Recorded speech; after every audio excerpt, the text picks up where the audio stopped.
Hey everyone, and welcome to another episode of News in 2 Minutes, bringing you the news that you need to know every day. Let's begin. The government of Pakistan has imposed a curfew in the area of Rawalpindi near the country's capital after several sectarian clashes were reported during a Shiite religious gathering. Reports are suggesting that the army has been deployed in nearby cities where security forces are patrolling the streets and have closed entry points into the city. Police say that the aim of the curfew, which is apparently keeping residents indoors for longer than 12 hours at a time, is to avert further violence after Friday's fighting killed at least 10 people and injured several dozen more.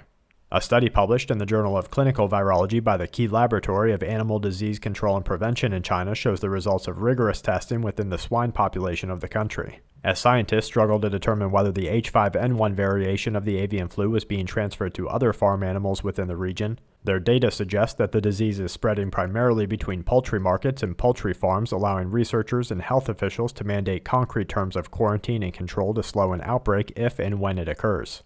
In related news, the Chinese Center for Disease Control is warning doctors to be on the lookout for the H6N1 variation of the avian flu after scientists discovered that the virus has mutated, making it able to spread from poultry to humans. Authorities are warning that because this variation of the virus is more prevalent than any other in poultry around the world, a widespread mutation could become a global threat at any time. Officials in Indonesia are continuing to warn residents as a dangerous new eruption has intensified within the country's Mount Sinabung volcano, forcing the evacuation of over 5,000 nearby residents, as agencies near the volcano report that a stronger eruption has taken place, unleashing volcanic ash, pyroclastic clouds, and blazing lava into the air. As comet icing continues to brighten with multiple reports of naked eye sightings throughout the world, we're continuing to observe NASA's time window showing that the sun will reverse its solar poles at some point within the next 3 weeks.